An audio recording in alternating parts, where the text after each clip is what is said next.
तो हेलो बच्चों, एक बार फिर से हम वर्चुअल रिलायबल एकेडमी के माध्यम से एक नया टॉपिक लेकर के आए हैं। ठीक है, आज का जो अपना टॉपिक है वो है आनुवांशिकता एवं जैव विकास। क्या है? आनुवांशिकता एवं जैव विकास। तो देखिए, हम लोग इस चैप्टर में क्या क्या पढ़ेंगे पहले वो जानते हैं। इसमें हम लोग पढ़ेंगे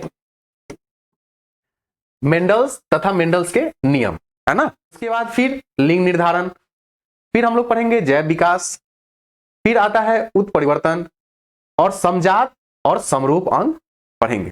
ठीक है, ये सारे चीज अभी जो हम पढ़ेंगे उसमें रिवीजन होगा, है ना, क्योंकि एग्जाम आपका बहुत नजदीक है। तो हमारा कोशिश है कि जितना जल्दी में जितने अच्छे तरीके से आपको ज्यादा से ज्यादा बता पाए और आपको समझा पाए। ठीक है, तो आइए हम लोग देखते हैं। देखिए, सबसे पहले जानते हैं क्या आनुवांशिक। क्या जानेंगे? आनुवांशिकी। तो देखिए, जीव विज्ञान की वह शाखा जिसके अंतर्गत आनुवांशिकी लक्षणों के संतान में पहुंचने की रीतियों एवं आनुवांशिक समानता एवं विभिन्नताओं का अध्ययन करते हैं, वो क्या कहलाता है? आनुवांशिक विज्ञान। ठीक है, अब आता है आनुवांशिकता। देखिए, जीवों में प्रजनन के द्वारा संतान उत्पन्न करने की अद्भुत क्षमता होती है। संतानों में कुछ लक्षण माता पिता से पीढ़ी दर पीढ़ी पहुंचते रहते हैं, उन्हें आनुवांशिक लक्षण कहते हैं। ठीक है, देखिए आनुवांशिकता में क्या होता है कि कोई भी जो जन्म लेता है, जन्म लेने के दौरान उनका अपने माता पिता का कोई गुण मिलता है, या फिर क्या होता है कि पीढ़ी दर पीढ़ी, मतलब अगर माता पिता का गुण नहीं मिला तो क्या होगा कि उनके जो पूर्वज हैं, पूर्वज जो रह चुके हैं, दादा दादी हो या उनसे पहले हो, उनका गुण उनमें आ जाता है। अब देखिए, अगर ये माता है, ठीक है, और ये अगर पिताजी हैं, ठीक है, और फीमेल है ना, मेल एंड फीमेल, इसको समझिए। तो इसमें क्या है कि अगर ये मेल है और फीमेल है, मतलब ये माता पिता है, जब इनके द्वारा किसी बच्चे का अगर जन्म होता है, जब इनके द्वारा जन्म होगा तो हो सकता है अगर इनकी मां का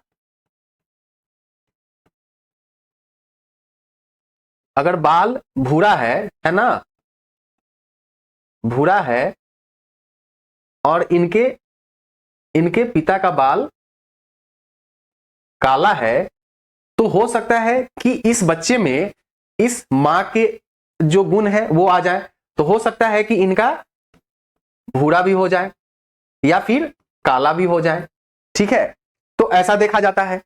अब जानते हैं कि अगर मान करके चलते हैं कि अगर इनके पिताजी का भी बाल अगर काला है और इनके माताजी का भी बाल काला है, तो अगर इनके इस बच्चे के अगर पिछले पीढ़ी में किन्हीं का, अगर इनके दादाजी का हो या दादी जी का हो, किन्हीं का अगर बाल अगर भूरा होगा तो इस बच्चे का भी बाल भूरा हो सकता है। तो क्या हुआ कि माता का भी क्या हुआ, बाल क्या है, काला है, और पिता का भी बाल काला और माता का भी बाल काला। लेकिन यहां क्या हो गया, ये बच्चे का जो बाल है वो क्या हो गया, भूरा हो गया, है ना। तो आनुवांशिकता में क्या होता है, यही होता है कि उनके पीढ़ी दर पीढ़ी या फिर उनके जो माता पिता हैं उनका गुण जो है वो संतान में आएगा। और समझिए कि इसी का अध्ययन जो है, इस चीज का अध्ययन जो है वो क्या कहलाया जाएगा, आपका आनुवांशिकी कहलाएगा, है ना। वो इस चीज का आनुवांशिकता का अध्ययन जो है वो आपका क्या कहलाता है, आनुवांशिकी, है ना। देखिए, जीव विज्ञान की वह शाखा जिसके अंतर्गत आनुवांशिक लक्षणों के संतान में पहुंचने की रीतियां एवं आनुवांशिक समानता एवं विभिन्नताओं का अध्ययन करते हैं, वो आपका क्या कहला गया, आनुवांशिकी कहला गया, है ना। चलिए, अब देखिए विभिन्नता को समझिए। जैसे कोई स्पीसीज है ना, उसके देखिए ये है, यहां पे देखिए दो बछड़ा है ना, एक भूरा है और एक काला है। हाँ, तो इसमें क्या है, एक स्पीसीज के विभिन्न जीवों में शारीरिक अभिकल्पन और डीएनए में अंतर विभिन्नता कहलाती है। क्या कहलाती है, विभिन्नता कहलाती है ना। अब देखिए, ये विभिन्नता जो है वो दो प्रकार से होते हैं। कितने प्रकार से होते हैं, दो प्रकार से होते हैं। एक आपका हो जाता है शारीरिक कोशिका विभिन्नता, है ना। तो दूसरा क्या हो जाता है, जनन कोशिका विभिन्नता। क्या क्या हो गया, शारीरिक कोशिका विभिन्नता और जनन कोशिका विभिन्नता। अब इस दोनों में क्या अंतर होता है, देखिए यह शारीरिक कोशिका में आती है। किस में आती है, शारीरिक कोशिका में, जबकि ये आपका जो है ये आपका कहां आएगा, जनन कोशिका में आएगा। कहां आएगा, जनन कोशिका में। फिर देखते हैं ये अगली पीढ़ी में स्थानांतरित नहीं होती है, जबकि ये क्या होगा, ये अगली पीढ़ी में देखिए स्थानांतरित होता है। फिर क्या होगा, ये जैव विकास में सहायक नहीं है और ये जैव विकास में सहायक है। इन्हें उपार्जित लक्षण भी कहा जाता है, इन्हें अनुवांशिक लक्षण भी कहा जाता है। देखिए जैसे कि शारीरिक कोशिका में क्या होगा कि किसी का कान छेदाना, है ना, कुत्ते का दुम को काटना, ये किसमें हो जाएगा, शारीरिक कोशिका विभिन्नता में होगा।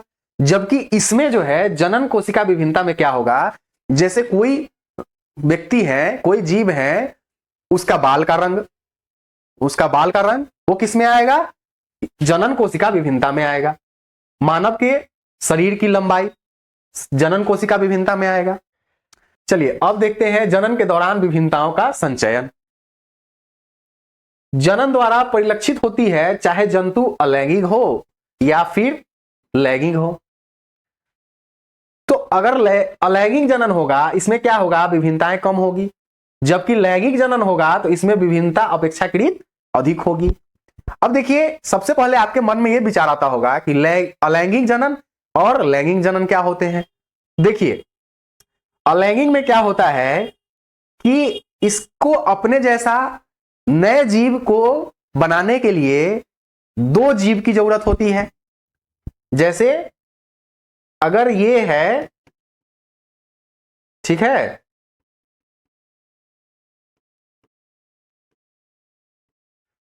तो जब ये दो मिल करके अगर नए बनाते हैं,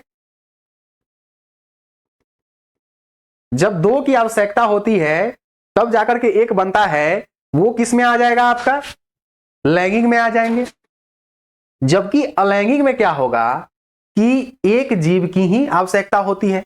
जैसे कोई फूल है तो क्या होता है कि उसको खुद से वो अपना नए जीव का जनन कर सकते हैं, नए वस्तु का जनन कर सकते हैं। जबकि कभी भी इंसान जो है वो चाहे कि हम अकेला कोई नया जीव का उत्पन्न कर दे तो पॉसिबल नहीं है, है ना। ठीक है, इतना समझ गए। उसके बाद देखिए जब अलैंगिक जनन होगा तो क्या होगा, डीएनए जो है प्रकृति के समय न्यून त्रुटियों के कारण उत्पन्न होती है।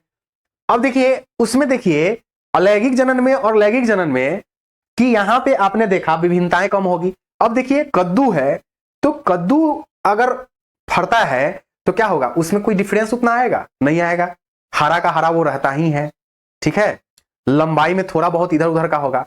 लेकिन अगर आप मनुष्य को लेते हैं तो उसमें देखते हैं कभी भी एक तरीके का आदमी आपको नहीं, कुछ ना कुछ उसमें, अगर दो भाई है उसका फेस अगर मिलता है तो भी उसमें बहुत सारी आपकी डिफरेंस देखने को मिल जाएगा, ठीक है। अगर वो बड़ा है तो दूसरा छोटा होगा। फेस अगर थोड़ा बहुत मिल रहा है तो देखिएगा उसका कान जो है ये हो सकता है कि किसी का ये सटा हुआ हो, किसी का हटा हुआ हो, किसी का नाक थोड़ा लंबा हो, किसी का नाक थोड़ा चिपटा हो, कुछ ना कुछ चेंजेस। लेकिन लैंगिक में क्या होता है, उसकी विभिन्नता में बहुत कम मात्रा पाई जाती है ना।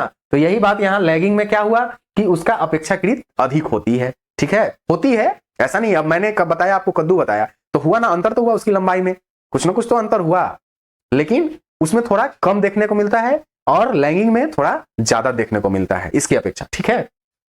अब लैंगिक में क्रॉस संकरण के द्वारा गुणसूत्र क्रोमोसोम के विसंयोजन द्वारा म्यूटेशन के द्वारा होता है, ठीक है। अब आइए आगे देखते हैं विभिन्नता के लाभ। अब देखिए अब विभिन्नता के क्या लाभ हो सकते हैं। अब मान के चलिए कि देखिए सबसे पहले हम जानते हैं कि अगर दो तरीके का क्रॉस कराने से अगर कोई नया चीज होता है तो उस दोनों के गुण तो उसमें मिलेंगे। उस कंडीशन में क्या होगा कि मान के चलिए कि कोई ऐसा पौधा है जिसकी, जैसे कोई पौधा अगर लंबा है, बड़ा है, और कोई पौधा छोटा है, तो ये हो सकता है कि छोटे वाले पौधे में क्या होगा कि उसकी या तो लंबाई बढ़ जाएगी, नया जो उत्पन्न होगा उसमें क्या होगा कि लंबाई बढ़ जाएगा, या फिर हो सकता है कि वो लंबा वाला का जो है लंबाई कम जाएगा, है ना। बहुत ऐसे पौधे हैं जैसे कि जिसको जीवित रहने के लिए ज्यादा पानी की आवश्यकता है, अगर हम क्रॉस कराते हैं तो संभवतः हो सकता है कि उस पौधे को कम पानी की भी आवश्यकता पड़े, है ना। देखिए, जानते हैं प्रकृति की विविधता के आधार पर विभिन्नता जीवों के विभिन्न प्रकार के लाभ हो सकते हैं। जैसे उष्मा को सहन करने की क्षमता वाले जीवाणुओं को अधिक गर्मी से बचने की संभावना अधिक होती है, बताया ना हमने। अगर कोई उष्मा के क्षमता सहन करने की क्षमता वाले जीवाणु अधिक गर्मी में से बच सकते हैं। मान के चलिए कि उसको अगर हो सकता है कि कम क्षमता में रहने की आवश्यकता रहती है तब वो जीवित रहते हैं, लेकिन जब ये विधि हम करेंगे तो क्या होगा कि वो अधिक ताप भी सहन कर सकती है। जैसे हमने बताया ना, लंबा पेड़ और छोटा पेड़ में, है ना, तो ये सारे फायदा हो जाते हैं। अब देखिए, पर्यावरण कारणों द्वारा उत्तम परिवर्तन का चयन जैव विकास प्रक्रम का आधार बनाता है। ठीक है, अब आते हैं मेंडल्स का योगदान। मेंडल्स जो थे उनका इसमें क्या योगदान रहा, इस बात को अब हम जानते हैं। देखिए, मेंडल जो थे वो एक मटर की सहायता से उन्होंने इसका खोज किया था, है ना। तो देखिए, मटर का उपयोग क्यों किया गया। अब देखिए, मटर का उपयोग नहीं करते, अगर मान के चलिए अगर वो इंसान को अगर लेते, है ना, तो क्या होता कि इंसान का उम्र जितना होता है उतना उम्र उनका भी होता, है ना, 100 वर्षों 80 वर्षों 60 वर्षों जो भी हो, तो वो अपने जीवन काल में वो रिसर्च शोध तो नहीं कर पाते। तो उन्होंने देखा कि ऐसे चीज को लिया जाए जो कम समय में हो जाए, है ना, और उससे अधिक बीज भी मिले। मतलब अगर कोई व्यक्ति है तो अगर इसका शोध करना होता तो उस व्यक्ति से कम 3-4 बच्चे लेने होते, फिर उसके जीवन काल को देखना होता, फिर उनके बच्चे होते उन सबको कराना पड़ता, देखना पड़ता, है ना, तब जाकर के उनको पता चलता। लेकिन मटर में क्या हुआ कि कम समय में वो मटर तैयार हो जाते हैं, प्लस उनके बहुत सारे, एक मटर में देखते ही है कितने सारे दाना हो जाते हैं एक छीमी में, तो ऐसे वैसे उनके पास कितने सारे बीज हो गए, तो आसानी से उन्होंने कम समय में शोध कर लिया, है ना, अपने जीवन काल में ही। मेंडल ने वंशागति के कुछ मुख्य नियम प्रस्तुत किए। मेंडल्स को अनुवांशिकी के जनक के नाम से भी जाना जाता है। इनको मेंडल्स को मेंडल्स ने मटर के पौधे के अनेक विप्रेयसी, है ना, विकल्पी लक्षणों का अध्ययन किया जो स्थूल रूप से दिखाई देते हैं। अब देखिए, जैसे कि गोल, झुड़ीदार बीज, लंबे, बौने, सफेद, बैगनी, है ना, फूल इत्यादि को उन्होंने लिया, इतने सारे लिए। अब इंसान में मान के चलिए ऐसा पॉसिबल था, उसके लिए उन्हें कितना इंतजार करना पड़ता। और इसमें क्या हुआ, इनको गोल भी मिल गया, झुड़ीदार बीज मिल गया, लंबे मिल गए, बौने मिल गए, सफेद मिल गए, सफेद फूल वाले और बैगनी फूल वाले, दोनों फूल वाले मिल गए। इससे क्या हुआ कि उनको कम समय में अनेक सारे प्रकार मिल गए जिससे वो अच्छे से शोध कर पाए। उन्होंने विभिन्न लक्षणों वाले मटर के पौधे को लिया, जैसे कि लंबे पौधे, बौने पौधे। इससे प्राप्त संतति पीढ़ी में लंबे एवं बौने पौधे के प्रतिशत की गणना भी की उन्होंने। ठीक है, अब देखिए, मेंडल्स के द्वारा मटर के पौधे का चयन क्यों किया गया। हमने बताया अभी थोड़ी देर पहले कि इनका जो है समय ग्रोथ का बहुत कम होता है, एक बार में बहुत सारे बीज मिल जाते हैं, बताया था ना, याद है। मेंडल्स ने मटर के पौधे का चयन निम्नलिखित गुणों के कारण किया। देखिए किन कारण से किया। मटर के पौधे में विप्रेयसी विकल्पी लक्षण स्थूल रूप से दिखाई देते हैं। इसके बाद इनका जीवन काल छोटा होता है, बहुत कम समय में तैयार हो गए। स्वपरागन होता है, ये क्या होता है, खुद से परागन हो जाता है, परंतु कृत्रिमी तरीके से परागन भी कराया जा सकता है ना। कृत्रिम तरीके से भी परागन देखते हैं कि एक पौधे से दूसरे पौधे का जो पराग होता है उससे क्रॉस करा करके, है ना, वही परागन विधि होता है, तो कराया जा सकता है। एक ही पीढ़ी में अनेक बीज बनता है। अब ये देखिए कितना सारा बीज होता है, एक पेड़ में कितने छीमी हो जाते हैं, और उस छीमी में देखिए कि कितने सारे दाना होते हैं, तो वो बीज हो गए ना। हाँ, इसी कारण से मेंडल ने जो थे वो क्या किए कि अपने शोध के लिए मटर का प्रयोग किया। अब आगे आइए देखते हैं। उसके बाद एकल संकरण, है ना, मोनोहाइब्रिड क्या होता है उसको हम जानते हैं। एकल संकरण क्या होता है इसको हम लोग देखते हैं। देखिए, मटर के दो पौधे को एक जोड़ी विकल्पी लक्षणों के मध्य क्रॉस संकरण को एकल संकरण। इसको, कोई भी मटर के दो पौधा है, ठीक है, जोड़ी का विकल्पी लक्षणों के मध्यम क्रॉस जो होता है वो एकल संकरण क्रॉस कहा जाता है। जैसे लंबे पौधे तथा बौने पौधे के मध्य का संकरण। जैसे अब मान के चलिए कि यहां पे एक पौधा लिए जिसका हाइट बड़ा है ना, ये लंबा हो गया, और ये पौधा है, ये क्या हुआ, ये छोटा हो गया, छोटा हो गया। तो क्या होगा कि जब इसके और इसके बीच क्रॉस कराएंगे और जो पौधा बनेगा,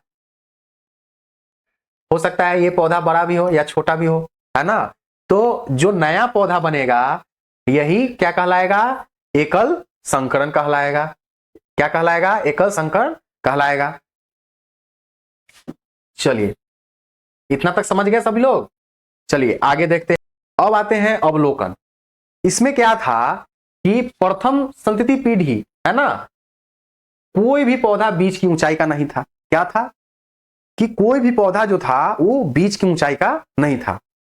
जितना भी था वो सारे क्या थे, बड़े थे। जितने भी थे, देखिए सभी पौधे क्या थे, लंबे थे, है ना। जैसे देखिए ये बड़ा हो गया, तो जैसे होता है ना कि बीज का नहीं था, ये हो गया आपका बीज का, ये हो गया ना सबसे बड़ा, और ये हो गया मान के चलिए सबसे छोटा।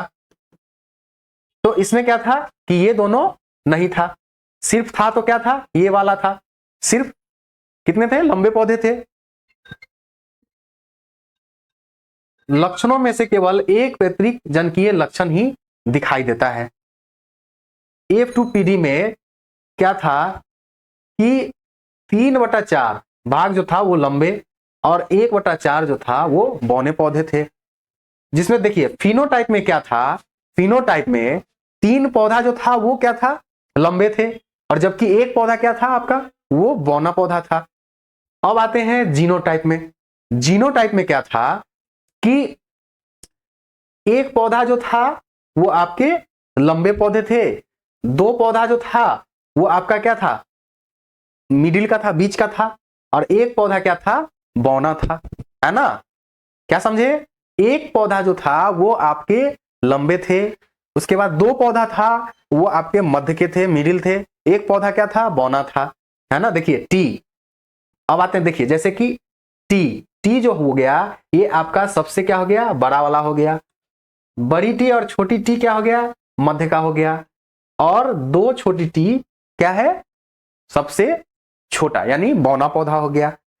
T बड़ी एवं ये जो है दोनों लंबे पौधे हैं। अब देखिए इसकी अपेक्षा तो ये दोनों लंबे ही है ना, और ये क्या है, छोटे हैं, बौने हैं। टी की एक प्रति पौधे को लंबा बनाने के लिए पर्याप्त है, जबकि बौनेपन के लिए क्या है, छोटा वाला टी। ये आपका क्या, लंबा वाला, ये क्या, छोटा वाला, है ना। दोनों की प्रतियां छोटे वाला टी होनी चाहिए। ये साइन जो था ये जैसे प्रभावी लक्षण कहलाए, और ये साइन क्या, ये अप्रभावी लक्षण कहलाए। अब जैसे मान के चलिए कि अगर आप एक उजले रंग का डब्बा लेते हैं और एक लाल रंग के डब्बा को लेते हैं, अगर आप दोनों को मिला देंगे तो क्या होगा, किसका प्रभाव होगा, लाल का प्रभाव होगा। वहां तो उजला आपको दिखा नहीं, तो क्या हुआ, प्रभाव पड़ा ना। क्या हुआ, उजला वाला जो है वो लाल हो गया, सारे के सारे लाल हो गए, तो वो क्या हो गए, किससे डिनोट हुए, इससे डिनोट हुए, ठीक है। वही आपका जो है इसमें निष्कर्ष निकला। चलिए आगे देखते हैं। द्वि संकरण, है ना, जिसको विकल्पी संकरण कहते हैं। मटर के दो पौधे के दो जोड़ी विकल्पी लक्षणों के मध्य क्रॉस, है ना। उसके बाद द्वि संकरण क्रॉस के परिणाम जिनमें जनक दो जोड़े विपरीत विशेषकों में भिन्न थे, जैसे बीज का रंग और बीज की आकृति। देखिए F2 गोल पीले बीज कितने, 9, गोल हरे बीज 3, झुरीदार पीले बीज 3, झुरीदार हरे बीज 1। इस प्रकार से दो अलग अलग बीजों की आकृति एवं रंग को स्वतंत्र वंशानुगति होती है। अब आते हैं अनुवांशिकता के नियम के प्रथम नियम, ठीक है, प्रथम नियम को जानते हैं। इस नियम के अनुसार मेंडल ने बताया किसी जीव की आनुवंशिकता उसके परिजनों यानी माता पिता के जन्म द्वारा होती है ना। क्या हुआ कि बताया हमने, सबसे पहले बताया था कि अगर माँ का बाल भूरा है तो उस बच्चे का बाल भूरा हो सकता है, ठीक है। अगर पिता का रंग काला है तो बच्चे का रंग काला हो सकता है ना। प्रथम नियम के अनुसार उन्होंने क्या बताया, उनके परिजनों यानी माता पिता के जन्म द्वारा होती है। इनका प्रयोग उन्होंने मटर के पौधे पर किया था। क्यों किया? क्योंकि कम समय में तैयार हो जाता है मटर। आदमी इतना कम समय में थोड़ी होता है, ये तो साल में मटर आपको सीजनली तैयार हो जाते हैं। और इंसान को, एक इंसान कम से कम 80 साल 100 साल जीवित रहते हैं, तो पॉसिबल नहीं था।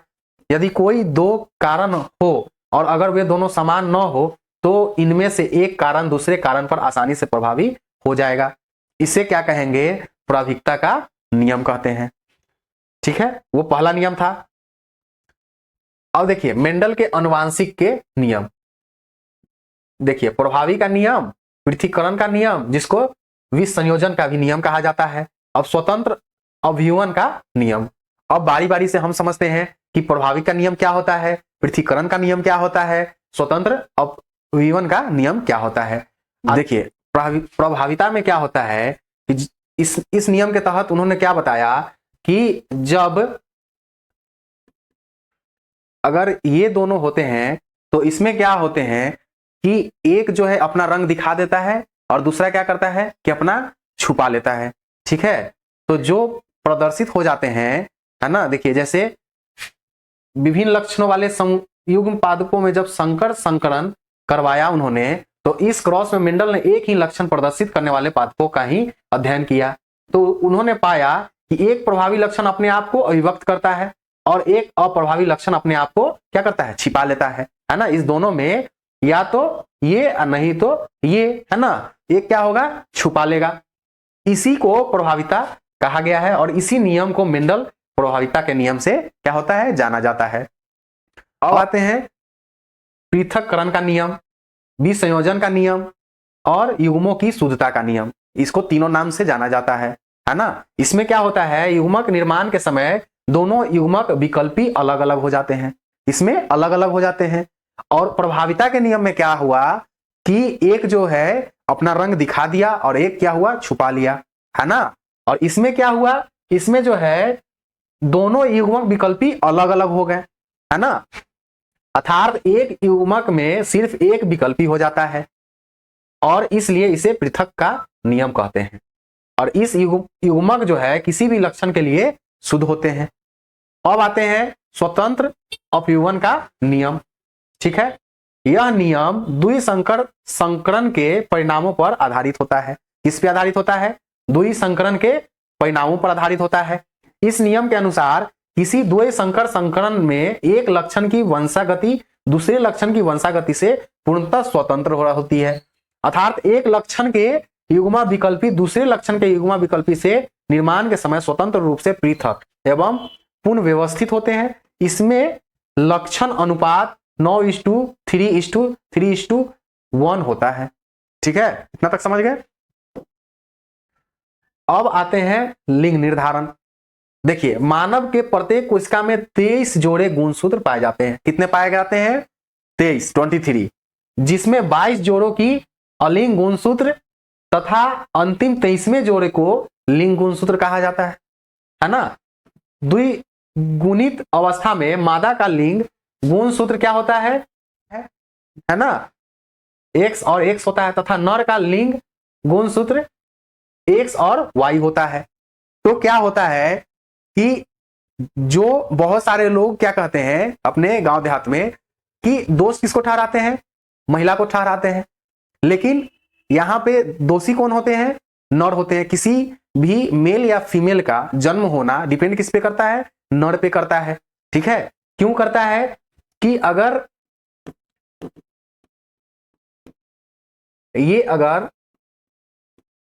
महिला है तो इनके पास क्या है? एक सेक्स है। और ये अगर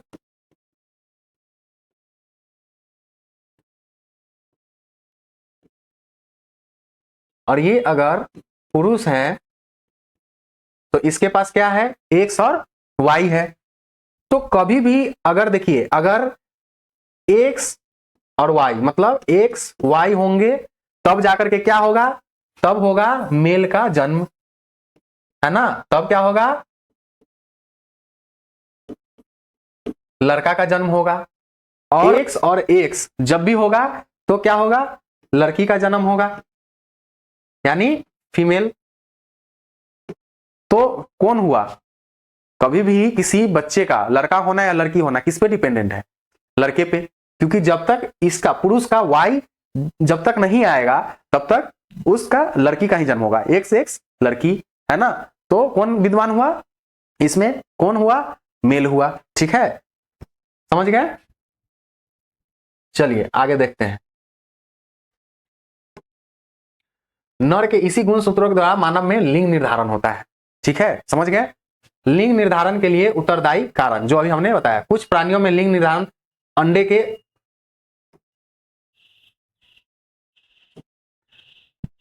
अब देखते हैं लिंग निर्धारण के लिए उत्तरदायी कारण। देखिए कुछ प्रजातियों में लिंग निर्धारण अंडे के उष्मायन ताप पर निर्भर करता है, जैसे घोंघा, है ना, लेकिन कुछ प्रजातियां जैसे मानव में लिंग निर्धारण सूत्र पर निर्भर करता है।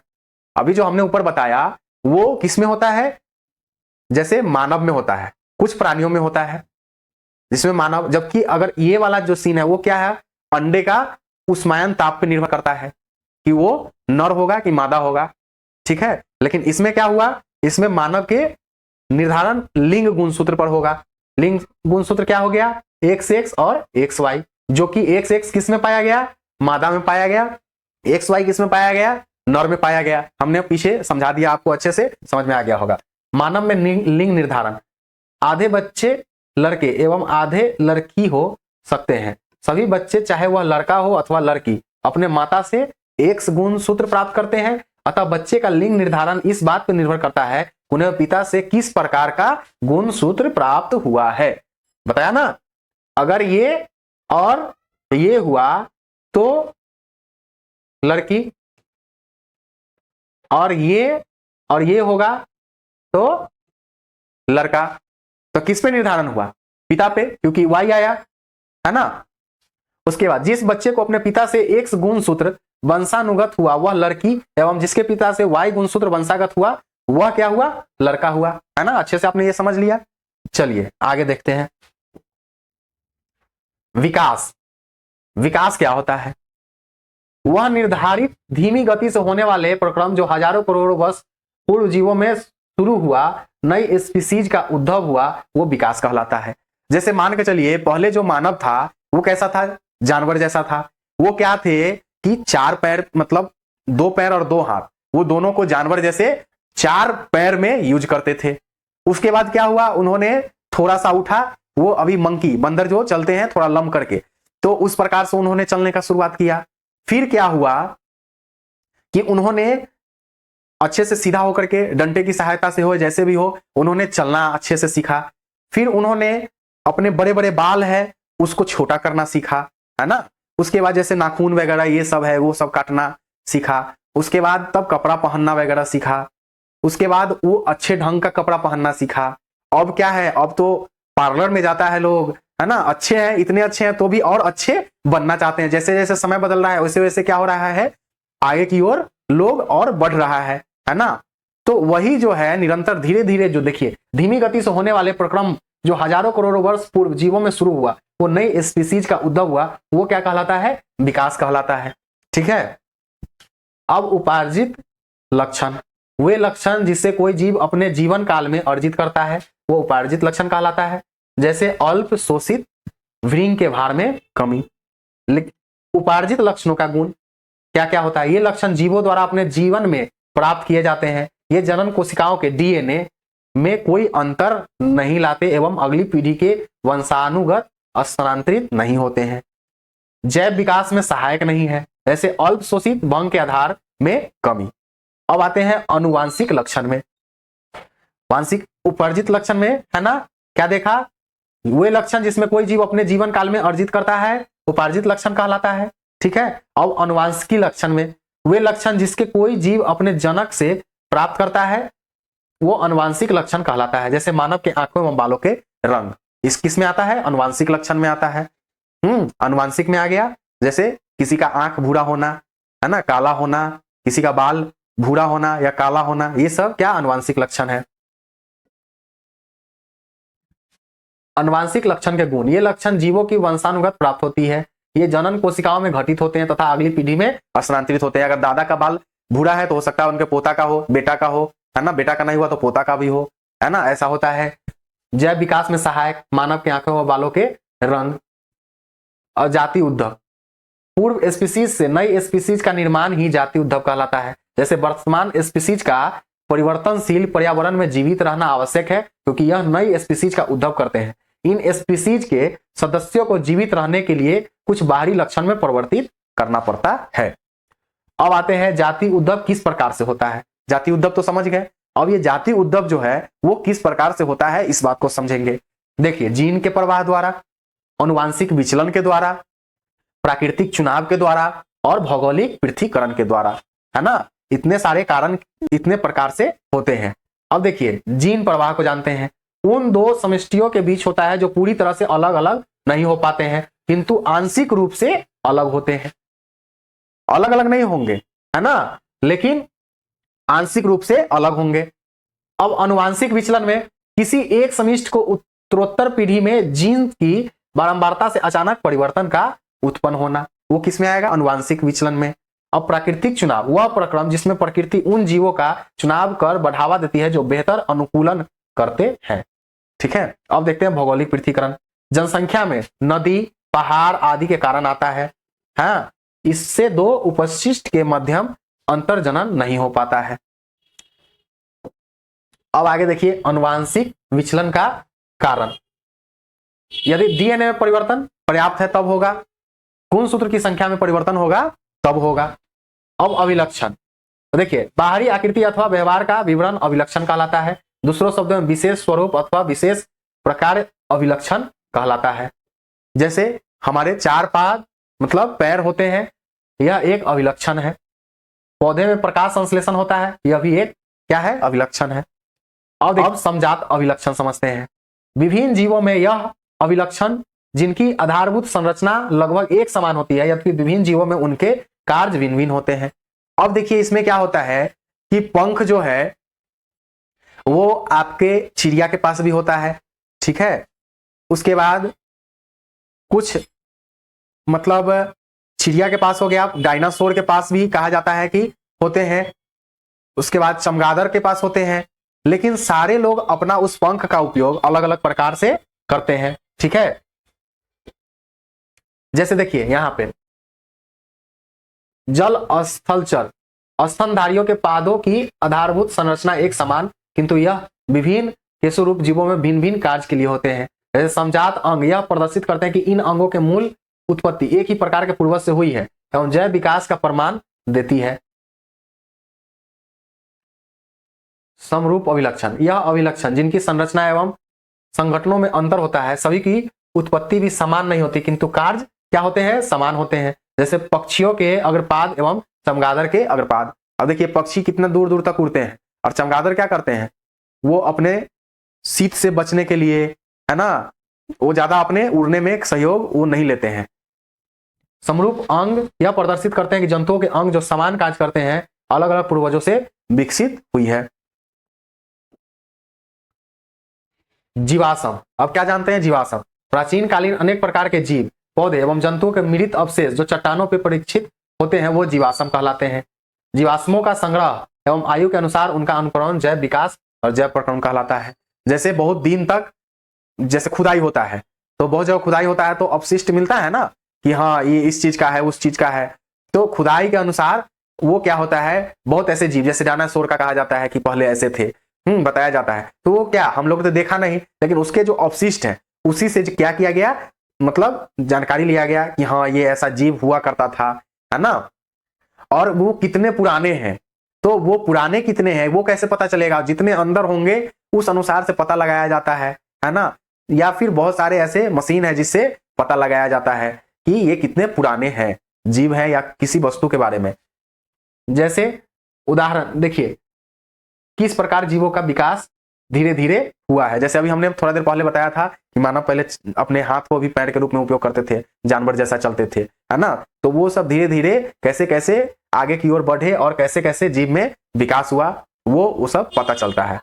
देखिए, अमोनोनाइट जीवाश्म अकशेरुकी, ट्राइलोबाइट वो जीवाश्म अकशेरुकी, नाइटिया जीवाश्म जैसे मछली, राजोसोरस जीवाश्म डायनासोर कपाल, है ना। अब आते हैं जीवाश्म कितने पुराने हैं, वो हमने बताया थोड़ा देर पहले कि वो खुदाई करते हैं। देखिए, खुदाई करने में पृथ्वी के सतह के निकट वाले जीवाश्म गहरे स्तर पर पाए गए जीवाश्मों की अपेक्षा अधिक नए होते हैं।